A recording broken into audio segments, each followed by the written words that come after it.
Hello everyone, आप सबका स्वागत है। आरआरबी एनटीपीसी 2019 का सीबीटी 1 का मैथ्स का सॉल्यूशन कर रहे हैं, जिसमें 28 दिसंबर 2020 से 11 फरवरी 2021 तक जितने भी शिफ्ट में एग्ज़ाम हुए सभी शिफ्ट के सॉल्यूशन कंप्लीट हो चुके हैं।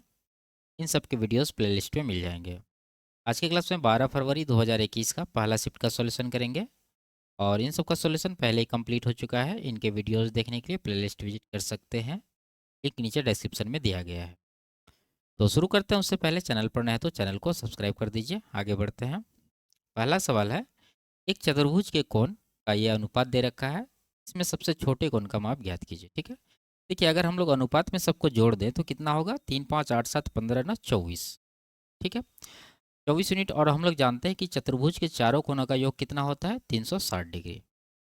तो ये 24 का कितना गुना है, ये डिवाइड करेंगे तो ये 15 गुना आएगा। छोटा कौन पूछ रहा है, छोटा कितना है, 3 यूनिट। तो 3 यूनिट का वैल्यू यहाँ से निकालेंगे तो 3 का भी 15 गुना करेंगे तो ये हो जाएगा कितना, 45 डिग्री। ऑप्शन नंबर डी इसका सही आंसर है। आगे बढ़ते हैं। ए ने 15,000 की पूंजी लगाकर एक व्यवसाय शुरू किया। बी 2 माह बाद 20,000 की पूंजी के साथ व्यवसाय में शामिल हुआ। वर्ष अंत में ए और बी के बीच लाभ किस अनुपात में विभाजित होगा। ठीक है, तो सबसे पहले हम लोग देखेंगे कि ए और बी ने किस अनुपात में पूंजी इन्वेस्ट किया है यहाँ पर। तो यहाँ ए है और बी है। देखिए ए का पूंजी है 15,000, बी का है 20,000। तो 5,000 से कटा के रेशियो ले लीजिए। 5,000 से 3 बार में कटेगा, 5,000 से ये 4 बार में कटेगा। तो दोनों का जो पूंजी का अनुपात है यहाँ पर क्या है, 3:4 है। अब देखना है समय का अनुपात। देखिए यहाँ पर ए तो पूरा वर्ष के लिए लगाया होगा तो इसको 12 से गुना करेंगे, और बी जो है 2 माह बाद शामिल हुआ, इसका मतलब बी का निवेश कितना समय के लिए होगा, 10 महीना के लिए। तो 10 से यहाँ पर गुना करेंगे। ये पूंजी का अनुपात है, कैपिटल, और ये टाइम का। और जब इन दोनों को गुना कर देंगे तो क्या निकलेगा हमारे पास, ये निकलेगा प्रॉफिट का रेशियो। तो गुना करने से पहले देखेंगे कटने वाला है क्या, 4 से कट जाएगा ये 3 बार में। ठीक है, तो 3 तिया 9 इधर हो गया और इधर 10। तो 9:10 पूंजी का अनुपात है। Option number 1। आगे बढ़ते हैं। एक आदमी ने एक रेडियो सेट 750 रुपया में बेचा और इसके क्रय मूल्य के 9वें हिस्से के बराबर लाभ प्राप्त किया। रेडियो का क्रय मूल्य और प्रतिशत लाभ क्रमशः ज्ञात कीजिए। ठीक है, ठीक है, प्रतिशत लाभ तो सब में सेम है तो क्रय मूल्य हम लोग को निकालना पड़ेगा। यहाँ क्या कह रहा है कि क्रय मूल्य के 9वें हिस्से के बराबर लाभ है। तो 9वां हिस्सा मतलब क्या, 1/9। तो हम लोग क्रय मूल्य को मान लेते हैं, ये नीचे क्या फ्रैक्शन में 9 है तो 9x में मानेंगे। ठीक है, तो इसका प्रॉफिट कितना होगा, 9x का 1/9 निकालेंगे तो x आएगा। ये प्रॉफिट हो गया। और हम लोग जानते हैं कि क्रय मूल्य में प्रॉफिट जोड़ने के बाद क्या मिलता है, सेलिंग प्राइस यानी विक्रय मूल्य। तो 9 + 1 कितना हो जाएगा, 10x। ये हो गया विक्रय मूल्य। जबकि यहाँ पर सवाल में दे रखा है विक्रय मूल्य 750, तो इसी 10x का वैल्यू हो जाएगा 750। तो यहाँ से x का वैल्यू कितना होगा, 0 0 काट दीजिए, x बराबर आ जाएगा 75। तो क्रय मूल्य यहाँ निकालना है तो 9x होगा, तो 9 गुना 75, यहाँ से x का वैल्यू रख दीजिए। तो 75 नमा कितना होगा, 933, 630 और 45, 675। तो कॉस्ट प्राइस इसका आया 675। एक ही ऑप्शन में है, ऑप्शन नंबर डी में, ये इसका आंसर हो जाएगा। ठीक है, आगे बढ़ते हैं। ए और बी किसी कार्य को क्रमशः 60 और 40 दिन में कर सकते हैं। यदि सी जो अकेले उसी कार्य को 30 दिन में पूरा कर सकता है, 3 दिन बाद ए और बी के साथ कार्य पर लग जाता है, तो कार्य पूरा करने में कितने दिन का समय लगेगा। ठीक है, देखिए यहाँ पर ए कर रहा है 60 दिन में और बी कर रहा है 40 दिन में, जबकि सी कर रहा है 30 दिन में। टोटल वर्क तीनों का एलसीएम हो जाएगा 120। यहाँ डिवाइड करेंगे 2 आएगा, यहाँ पर 3 आएगा और यहाँ पर 4 आएगा। तीनों का कार्य क्षमता निकल गया है। अब आगे देखिए, यहाँ कह रहा है कि 3 दिन बाद ए और बी के साथ कार्य पर लग जाता है कौन, सी। तो ए और बी अकेले 3 दिन तक काम किया होगा, तो ए प्लस बी का 3 दिन का काम हम लोग निकाल सकते हैं। कितना हो जाएगा, ए प्लस बी का कार्य क्षमता 2 + 3 5, उसको 3 से गुना करेंगे तो 15 यूनिट काम ये दोनों मिलके कर लिया। टोटल है 120, तो बचा कितना, 15 इसमें माइनस करिए तो बचेगा 105। अब ये काम शेष है। अब इस काम को कौन कर रहा है, तीनों मिल के कर रहा है, क्योंकि सी भी इसके साथ शामिल हो गया है। तो तीनों का एफिशिएंसी कितना हो जाएगा, 4 3 7 2 9।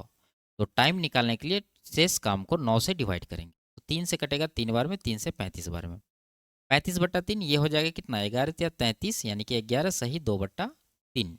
ठीक है, अब यहाँ देखिए कार्य को पूरा करने में कितने दिन का समय लगेगा। तो ये तो समय आ गया शेष काम को पूरा करने में, लेकिन ये जब अगर टोटल वर्क यहाँ पर देता तो क्या हो जाता, ये जो 3 दिन तक इन्होंने किया है 15 यूनिट, ठीक है, तो ये 3 दिन भी इसमें ऐड हो जाता। ठीक है, तो टोटल हो जाता है 11 3 14 सही 2/3। तो ऑप्शन नंबर एक इसका सही आंसर। आगे बढ़ते हैं।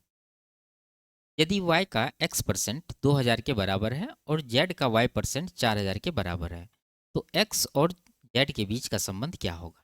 लिखते हैं y का x% बराबर कितना है 2000 और यहाँ पर है z का y%। ठीक है, देखिए z का y% है, इसको हम लोग उल्टा के भी लिख सकते हैं, y को z की जगह पर और z को y की जगह पर भेज सकते हैं, उससे कोई फर्क नहीं पड़ेगा।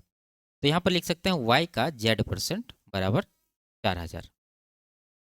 ठीक है, तो यहाँ देखने से ही पता चल रहा है कि ऑप्शन नंबर एक इसका आंसर होगा। कैसे? यहाँ देखिए वाई वाई तो सेम है, तो इसी के कारण यहाँ पर डेटा चेंज हुआ है, 2 गुना हो गया है। जब 2 गुना डेटा हुआ तो इसका मतलब इसका वैल्यू भी 2 गुना रहा होगा, जेड का वैल्यू एक्स का 2 गुना रहा होगा।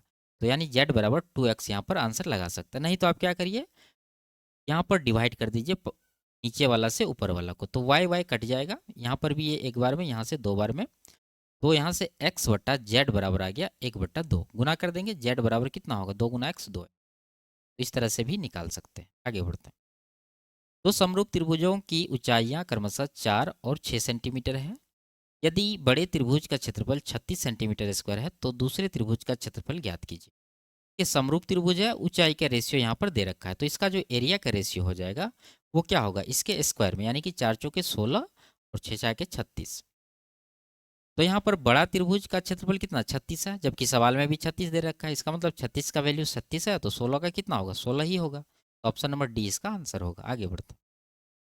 ए बी सी लाभ को 3, 4, 5 के अनुपात में साझा करते हैं। यदि उसका कुल निवेश 144 यानी 1,44,000 है, तो बी का निवेश कितना है? तो तीनों का अगर हम लोग जोड़ेंगे तो 5, 4, 9, 3 12 यूनिट हो रहा है। ये टोटल यहाँ पर प्रॉफिट हुआ, जबकि यहाँ रुपया में कितना है 1,44,000, तो इसी का वैल्यू ये है। ये कितना गुना है, डिवाइड करेंगे तो ये 12,000 गुना आएगा। तो पूछ रहा है बी का, तो बी का कितना है 4 है, तो इसका हम लोग क्या कर देंगे 4 का 12,000 गुना करेंगे, तो 12 गुना 4 48,000 इसका आंसर होगा। आगे बढ़ते हैं।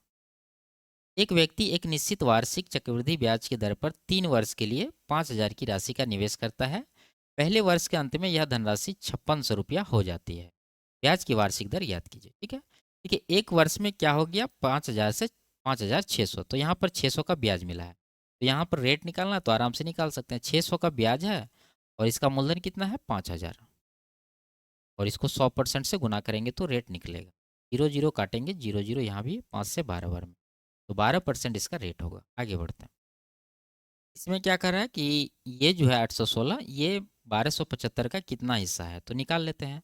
816 को ऊपर रखेंगे, 1275 को नीचे, डिवाइड करेंगे। ठीक है, तो 6 1 7 8 15, 7 5 12 3 15, 3 से कट रहा है, तो कटा देंगे इसको हम लोग पहले 27, और यहाँ पर 272 आया, यहाँ कितना आएगा 3 चौके 12 और यहाँ पर 25, यानी 425।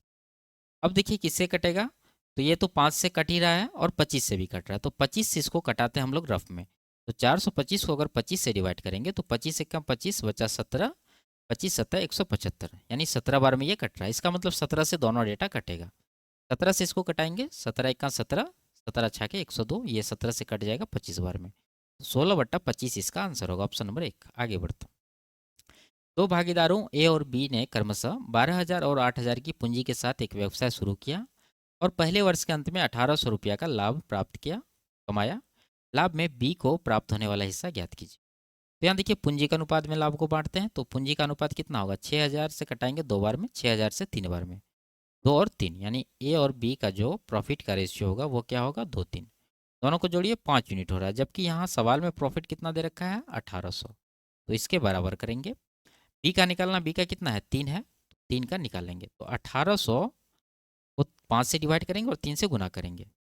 5 से कटाएंगे इसको, 5 तिया 15, ये 360 आएगा, 36 तिया 108, उस पर 1 जीरो, यानी 1,080 रुपया इसका आंसर होगा। आगे बढ़ते हैं। इसका एचसीएफ निकालना है, तो फ्रैक्शन में है तो ऊपर वाला का एचसीएफ निकालेंगे, तो यहाँ 1 है 3 है 4 5 6, तो सबका एचसीएफ कितना आ जाएगा 1 आ जाएगा। और नीचे वाला का क्या करते हैं एलसीएम, तो सबका एलसीएम निकालना होगा। देखेंगे एलसीएम ऑप्शन में हम लोग कि 7 का मल्टीपल होना चाहिए, तो 7 का मल्टीपल ये है, ये भी है, ये नहीं है, ये नहीं है, दो ऑप्शन है हमारे पास। अब यहाँ देखेंगे हम लोग 6, 6 का भी मल्टीपल होना चाहिए, तो 6 में 3 है, यहाँ पर 560 जो है 3 का मल्टीपल नहीं है, इसका मतलब ये आंसर नहीं हो सकता। इस तरह से आप निकाल सकते हैं, ऑप्शन नंबर 2 इसका आंसर। आगे बढ़ते हैं। मान लीजिए एक समलंब चतुर्भुज की दो समांतर भुजाओं की लंबाई क्रमशः 30 और 18 सेंटीमीटर है और दोनों भुजाओं के बीच की दूरी 24 सेंटीमीटर है। यदि इस समलंब चतुर्भुज का क्षेत्रफल एक वर्ग के क्षेत्रफल के बराबर है तो वर्ग का परिमाप ज्ञात कीजिए। ठीक है? देखिए, वर्ग का क्षेत्रफल होता है भुजा का स्क्वायर, जो कि यहाँ पर निकलेगा समलंब चतुर्भुज से। तो समलंब चतुर्भुज का क्षेत्रफल निकालने का फॉर्मूला क्या होता है? 1/2 गुना समांतर भुजाओं का योग। तो यही दोनों समांतर भुजा है, दोनों को जोड़िए। 30 और 18 कितना होगा? 48। और गुना इन दोनों के बीच का दूरी यानी ऊंचाई कितना है यहाँ पर? 24। 24 से गुना करेंगे। यह हो गया एरिया। इस एरिया को हम लोग स्क्वायर के एरिया के बराबर कर दिए। इसको कटाएंगे 2 से 24 बार में। यहाँ ए स्क्वायर बराबर 24 गुना 24 है, तो ए का वैल्यू कितना आ जाएगा? 24। ठीक है।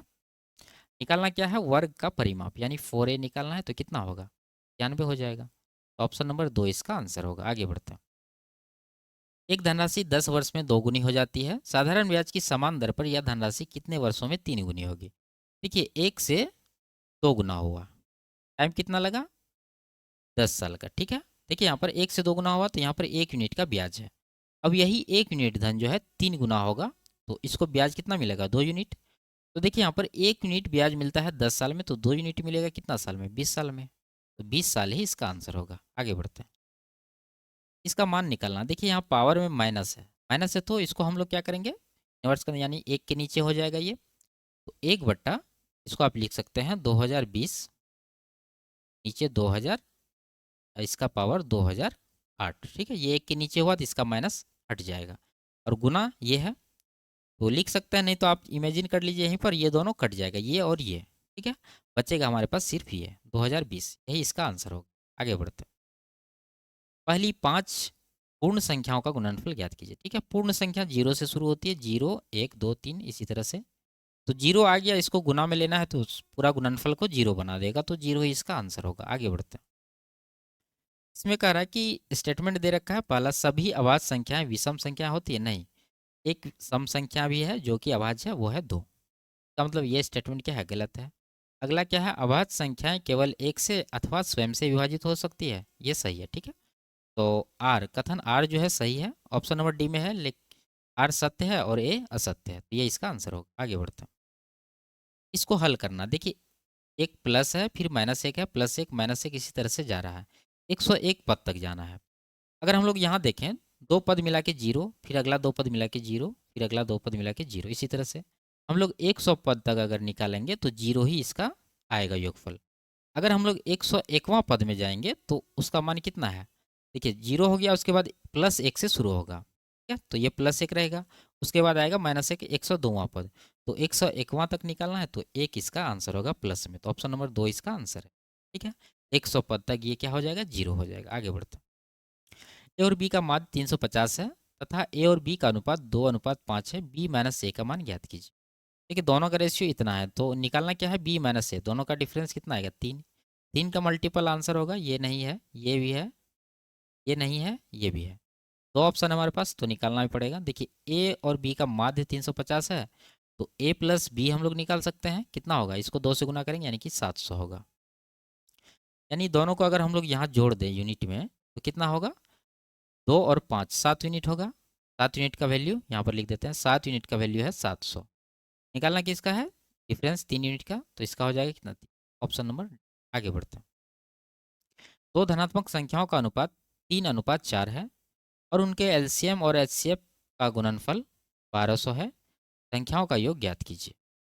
तो यहाँ पर देखिए, संख्या का रेशियो दे रखा है, तो इसको एक्स में मान लेंगे। पहला नंबर 3x, दूसरा 4x। और हम लोग जानते हैं कि दो नंबर का गुणनफल उन दोनों नंबर का एलसीएम और एचसीएफ के गुणनफल के बराबर होता है, तो इसको इन दोनों का गुणनफल के बराबर करेंगे, यानी कि 1200। यही है एलसीएम और एचसीएफ का गुणनफल। यहाँ से 4 या 12 से इसको कटा देंगे 100 बार में, तो यहाँ से एक्स का वैल्यू कितना आएगा? 100 का वर्गमूल 10। यहाँ पर एक्स स्क्वायर होगा गुना करने के बाद। अब यहाँ संख्याओं का योग पूछ रहा है, तो दोनों को जोड़िए। 4 3 7x, तो 7x का वैल्यू कितना होगा? 70। ऑप्शन नंबर डी इसका आंसर है। आगे बढ़ते हैं।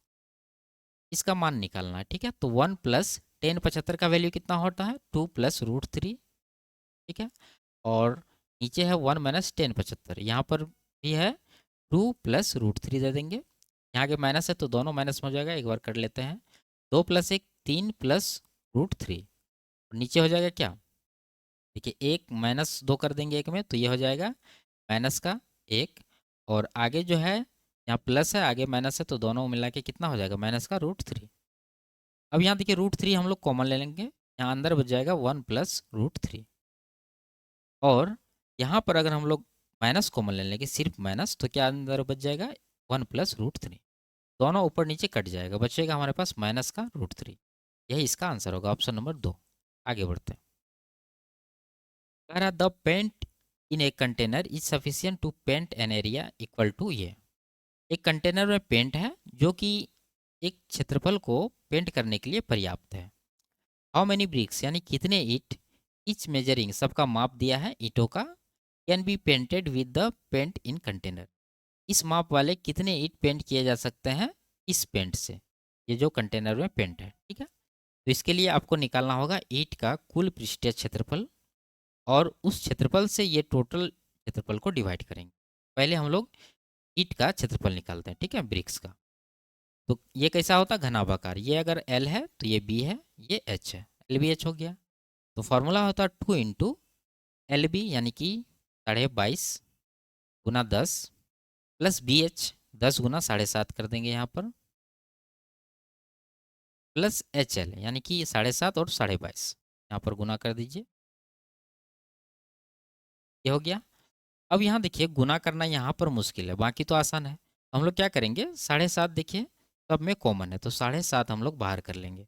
तो 2 गुना ये हो जाएगा 7.5, अंदर बचेगा। यहाँ पर अगर 7.5 से डिवाइड करेंगे तो कितना होगा, 3 बार में ये कटेगा, 3 गुना 10 30 हो जाएगा ये, प्लस ये हो जाएगा 10, और ये कितना होगा, ये हो जाएगा 22.5। यहाँ पर जब गुना करेंगे ये कितना होगा, 7.5 गुना 2 15, और अंदर हो जाएगा 30 10 40 और 22 62.5, ठीक है। ये एरिया आया है ईंट का। अब नंबर निकालना है ईंट का, तो वो कितना होगा, टोटल एरिया देखिए कितना था, 9.375 मीटर स्क्वायर, 9.375 मीटर स्क्वायर, जबकि ब्रिक्स ईंट का जो माप है वो सेंटीमीटर में है। तो इसको भी हम लोग सेंटीमीटर में बदलेंगे, इसके लिए 2 बार 100 से गुना करना पड़ेगा, ठीक है। ये सेंटीमीटर में बदल गया। अब इस एरिया को ये ईंट का जो क्षेत्रफल हम लोग ऊपर निकाल रहे हैं उससे डिवाइड कर दीजिए, 15 गुना 62.5 से। अब यहाँ देखिए इस पॉइंट के लिए यहाँ 0 दे दीजिए, और ये पॉइंट हटाने के लिए देखिए पॉइंट के बाद 3 अंक है, तो 3 0 यहाँ से समाप्त कर दीजिए, पॉइंट यहाँ से समाप्त हो जाएगा, ठीक है।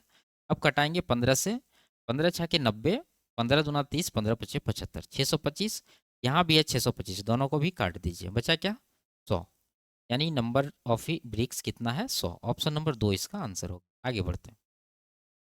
यदि कॉस अल्फा प्लस बीटा 0 है तो साइन अल्फा माइनस बीटा को डैश तक कम किया जा सकता है। तो इसका वैल्यू निकालना है, कहने का मतलब यही है। तो यहाँ देखिए हम लोग अगर कॉस में देखें तो 0 क्या है, ये 90 डिग्री का वैल्यू है, यानी यहाँ से अल्फा प्लस बीटा को हम लोग 90 डिग्री कर सकते हैं। अब यहाँ चाहिए क्या, अल्फा माइनस बीटा, तो हम लोग क्या करेंगे, बीटा को इस तरफ भेज देंगे, अल्फा बराबर हो जाएगा 90 माइनस बीटा। अब अल्फा माइनस बीटा चाहिए तो दोनों तरफ बीटा एक एक माइनस कर देंगे, यहाँ पर अल्फा माइनस बीटा हो जाएगा, यहाँ पर 90 माइनस 2 बीटा होगा, ठीक है। दोनों तरफ जो है बीटा माइनस किया है यहाँ पर, तो अब जाके ये आया है। अब यहाँ देखिए इसका वैल्यू निकालना है, यहाँ कितना होगा, साइन अल्फा माइनस बीटा का वैल्यू यहाँ पर हम लोग निकाल के रखे हैं 90 माइनस 2 बीटा, यहाँ पर रखिए 90 माइनस 2 बीटा। अब देखिए 90 माइनस 2 बीटा है तो इसको हम लोग क्या कर सकते हैं, कॉस में 2 बीटा लिख सकते हैं, क्योंकि अगर साइन 90 माइनस थीटा रहता है तो इसको हम लोग कॉस थीटा के बराबर करते हैं, ये फॉर्मूला होता है। तो ये हो जाएगा वैल्यू कितना, कॉस 2 बीटा। तो ऑप्शन नंबर 2 में है, ये इसका आंसर होगा। आगे बढ़ते हैं। संख्या ये है, इसका एलसीएम ये दे रखा है, तो इसका एचसीएफ ज्ञात कीजिए, ठीक है। फॉर्मूला बेस है, दोनों नंबर का गुणनफल यानी 248 गुना 868। एचसीएफ निकाल रहे हैं हम लोग, तो इसको एलसीएम से डिवाइड करना पड़ेगा। एलसीएम कितना है, 1736। तो इससे कट जाएगा ये 2 बार में, 2 से ये कट जाएगा 124 बार में, तो 124 इसका आंसर होगा, ऑप्शन नंबर 1। आगे बढ़ते हैं। नल ए एक टैंक को 40 मिनट में भर सकता है और नल बी उसी टैंक को 60 मिनट में खाली कर सकता है। यदि दोनों नल एक ही समय पर खोले जाते हैं तो टैंक को भरने में लगने वाला समय ज्ञात कीजिए। देखिए ए भर सकते हैं 40 मिनट में, बी खाली कर सकते हैं 60 मिनट में। टोटल जो कैपेसिटी है टैंक का वो इन दोनों का एलसीएम हो जाएगा 120। 40 दिया 120, 60 दूना 120, और ये जो बी है खाली करने वाला, तो इसमें हम लोग माइनस लगा के रखेंगे। अब यहाँ दोनों को एक साथ खोला जाता है तो समय पूछ रहा है, तो अगर हम लोग दोनों को एक साथ चलाएंगे तो ए 3 यूनिट भरेगा, बी 2 यूनिट खाली करेगा, तो कुल मिला के 1 यूनिट ही भराएगा। सी 1 यूनिट से 120 यूनिट टैंक को भरने में कितना टाइम लगेगा? तो 1 से 120 को डिवाइड करेंगे तो 120 मिनट निकल कर आएगा। आगे बढ़ते हैं। नीचे दिया गया समीकरण इनमें से किसका उदाहरण? ठीक है, यह है वितरण गुण, ठीक है, डिस्ट्रीब्यूटिव प्रॉपर्टी। यहाँ देखिए इसको खोल दिए हैं, बस इसी तरह से ये आता है, तो इसका आंसर ये हो जाए। आगे बढ़ते हैं। यदि ये दे रखा है और x का वैल्यू निकाल के इसका मान निकालना है, तो निकालना तो देखिए पहले पूर्णांक जोड़ लिए, 2 3 5 5 4 9, 9 हो गया। इधर कितना आ गया? हाफ है, 1/2 1/2 3 बार, तो हाफ को 3 बार काउंट करेंगे तो कुल मिला के कितना होगा? 1.5 हो जाएगा, यानी 3/2 इसको लिख सकते हैं। अब यहाँ देखिए ये x का वैल्यू है, यहाँ पर जो हम लोग निकाले हैं यहाँ पर रखेंगे, इसमें माइनस करना है 5 यानी 5.5, तो यहाँ से हम लोग 5.5 इसमें माइनस कर देते हैं। पहले पूर्णांक घटा लीजिए, 9 में से 5 घटा 4। अब यहाँ जो है 1.5 है, 1.5 में हाफ घटाएंगे तो 1 बचेगा, तो यहाँ पर 1 इसमें ऐड करेंगे तो 4 1 5 बच जाएगा, टोटल 5 इसका आंसर हो जाएगा। ठीक है, आगे बढ़ते। एक आयताकार मैदान की विमाएँ क्रमशः 100 मीटर और 80 मीटर है। यदि इसके अंदर चारों ओर 10 मीटर की एक समान चौड़ाई वाला मार्ग बना हुआ है तो मार्ग का क्षेत्रफल ज्ञात कीजिए। पहले एक आयत बना लेते हैं हम लोग। इसका जो डायमेंशन है 100 मीटर लंबाई है, 80 मीटर चौड़ाई है, और इसके अंदर एक 10 मीटर चौड़ा क्या बना हुआ है? रास्ता बना हुआ है। ठीक है? इसका चौड़ाई है 10 मीटर। अब देखिए यहाँ पर अगर हम लोग बाहर वाला यानी बड़ा वाला आयत में छोटा वाला आयत का क्षेत्रफल घटा देंगे तो ये रास्ते का क्षेत्रफल निकल जाएगा। तो उसके लिए चाहिए अंदर वाला क्षेत्रफल का लंबाई और चौड़ाई। तो अंदर वाला आयत का लंबाई कितना होगा? देखिए पूरा तो 10 है, जिसमें कि ये 10 पूरा 100 है, इसमें 10 मीटर इधर कटा, 10 मीटर इधर कटा, कुल मिला के 20 मीटर रास्ता में चला गया, तो बचा कितना? 80 मीटर। उसी तरह से चौड़ाई में भी होगा, 10 मीटर इधर कटा, 10 मीटर इधर कटा, तो कुल मिला के चौड़ाई कितना बचेगा? 80 में 20 माइनस करेंगे तो 60। तो बाहर वाला आयत का अगर क्षेत्रफल निकालने तो लंबाई गुना चौड़ाई होता है, यानी कि 100 गुना 80 करेंगे तो कितना होगा? ये 8000। उसमें माइनस करेंगे तो अंदर वाला का क्षेत्रफल, अंदर वाला का गुना करेंगे तो 8 छके 48, उस पर 2 जीरो, 4800 घटाने के बाद ये बच जाएगा 3200 मीटर स्क्वायर। ऑप्शन नंबर 2 में है। आगे बढ़ते हैं। और बड़ी से बड़ी संख्या ज्ञात कीजिए जिससे इन तीनों को विभाजित करने पर क्रमशः ये शेष बचे। वो नंबर क्या होगा? इसको पहले माइनस करेंगे, कल भी इस तरह का सवाल था। ठीक है, तो 130 में 2 माइनस करेंगे 128, 305 में 1 माइनस करेंगे तो 304, और 245 में 1 माइनस करेंगे तो 244। वो नंबर होगा इन तीनों का एचसीएफ। तो एचसीएफ कैसे निकलेगा? देखिए सब 4 का मल्टीपल है तो अलग अलग कर लेते हैं। 4 से इसको डिवाइड करेंगे तो 4 तिया 12, 4 दूना 8। ठीक है, उसी तरह से इसको करिए 4 4 सत्ते 28, 4 छके 24। उसी तरह से इसको करेंगे 4 4 छके 24, 4 एक का 4। यहाँ देखिए कॉमन जो है 4 है, बाकी जो है अब इसको फैक्टर नहीं कर सकते, 61 अभाज्य संख्या आ गया, तो 4 तीनों में कॉमन आ गया, तो यही इसका एचसीएफ हो जाएगा। ठीक है, तो 4 इस सवाल का आंसर होगा। आगे बढ़ते हैं। यदि ये दे रखा है तो थीटा का मान ज्ञात करना है, तो हम लोग इस 3 को इस तरफ भेजेंगे तो रूट, तो यहाँ पर डायरेक्ट कर लेते हैं 10 2 थीटा बराबर हो जाएगा। ये 3 इधर प्लस में आ जाएगा और यहाँ से √3 को लाएंगे इस तरफ तो ये नीचे आ जाएगा। ठीक है, अब यहाँ √3 से इसको कटाएंगे तो √3 बार में ये कट जाएगा। अब यहाँ देखिए 10 2 थीटा बराबर √3, अगर देखें 10 में तो किसका वैल्यू ये है 10 60 का, तो यहाँ से थीटा का मान कितना हो जाएगा? 30 डिग्री हो जाएगा। ऑप्शन नंबर 3 इसका आंसर होगा, क्योंकि यहाँ पर 2 थीटा को 60 डिग्री के बराबर करेंगे तो थीटा बराबर 30 आ जाएगा। आगे बढ़ते हैं। ए बी और सी किसी कार्य को क्रमशः 10 15 और 18 दिनों में पूरा कर सकते हैं। यदि वे तीनों एक साथ मिलकर कार्य करते हैं तो कार्य कितने दिन में पूरा होगा? सिंपल सा है, तीनों का कार्य क्षमता निकाल लीजिए। ए 10 दिन में, बी 15 दिन में, सी 18 दिन में, तीनों का कार्य क्षमता हो जाएगा। पहले टोटल वर्क निकालेंगे, 90 होगा, यहाँ पर 9 आएगा, यहाँ पर 6 आएगा, यहाँ पर 5 आएगा।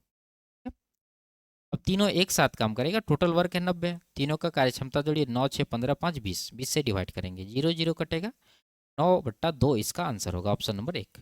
आगे बढ़ते हैं। यदि P और Q का एलसीएम PQ है तो संख्या PQ क्या है? देखिए दोनों का एलसीएम अगर दोनों का गुणनफल है तो इसका मतलब दोनों क्या है? प्राइम नंबर यानी अभाज्य संख्या, तो ऑप्शन नंबर 3 इसका सही आंसर है। आगे बढ़ते हैं। दिए गए आंकड़ों का अध्ययन करें और का जवाब देना है। छात्रों का औसत भार ज्ञात कीजिए। ठीक है, देखिए यहाँ वर्ग अंतराल दे रखा है, तो इसका हम लोग क्या करेंगे, ये देखिए ये फ्रीक्वेंसी है, नंबर ऑफ स्टूडेंट। अब यहाँ पर हम लोग एक्स निकालेंगे। एक्स क्या होगा, इन दोनों का एवरेज। ये जो अंतराल है 21 और 23, इसका एवरेज कितना होगा, 22 होगा। ठीक है, इन दोनों के बीच जो नंबर है वही देंगे। उसी तरह से इसका निकालेंगे, ये हो जाएगा 23 और 25, दो दो का अंतर है तो यहाँ भी कर दीजिए, ये 24 हो जाएगा और ये 26 होगा और ये हो जाएगा 28 और ये हो जाएगा 30। एक्स आ गया। और माध्य निकालना है तो हम लोग क्या करेंगे, सिग्मा एफ एक्स बटा सिग्मा एफ करेंगे। एफ तो यहाँ है, एफ एक्स निकालना है, एफ एक्स निकाल लेते हैं। दोनों को गुना करके देंगे, 22 गुना 1 22 हो जाएगा, 24 दुना 48 हो जाएगा, 26 तिया 78 हो जाएगा, 28 तिया ये 28 दुना 56 हो जाएगा, 30 एक का 30 हो जाएगा। सबको जोड़िए, 8 2 10 8 18 6 24 बचा 2 2 2 4 4 8 7 15 5 20 3 23। और एफ अगर जोड़ें तो ये कितना होगा, 2 1 3 3 6 3 9। और माध्य निकालना है तो माध्य कितना होगा, औसत निकालना है तो हो जाएगा सिग्मा एफ एक्स बटा सिग्मा एफ। एफ एक्स आया है 234 और एफ है 9, 9 से डिवाइड करेंगे, 9 दूना 18, 5 54 हुआ, 9 छः के 54, यानी 26 इसका आंसर होगा, ऑप्शन नंबर 2। आगे बढ़ते हैं। इसमें कह रहा है कि इनमें से कौन से 2 वर्षों में उत्पादन वृद्धि की मात्रा लगभग समान थी। मात्रा निकालना है तो हम लोग देखेंगे कहाँ पर वृद्धि समान है लगभग। देखिए सब में 2 2 जीरो है, लास्ट में हटा दीजिए। ठीक है, अगर हम लोग देखें कि 70 से 80 में कितना का वृद्धि हुआ है, तो 5 और यहाँ 200, तो कुल मिला के यहाँ पर 205 का वृद्धि है। अगर यहाँ देखें तो यहाँ कितना का है, इधर 985 इधर 990, कुल मिला के यहाँ पर 5 का वृद्धि है। और यहाँ अगर देखें तो यहाँ कितना का वृद्धि है, 990 से इधर हो गया कितना, 156, 156 इधर 10 इधर, कुल मिला के 166। और यहाँ पर कितना हो गया, 324, यहाँ पर घटा लीजिए, 14 में से 6 घटा 8 और यहाँ पर 11 में से 5 घटा 6 और यहाँ 168। ठीक है, तो लगभग जो समान है यहाँ पर है दोनों का। ये कौन सा वर्ष का है, 2000 और 2010। तो ऑप्शन नंबर 2 में है 2000 और 2010, यही इसका आंसर होगा। ठीक है, आगे बढ़ते हैं।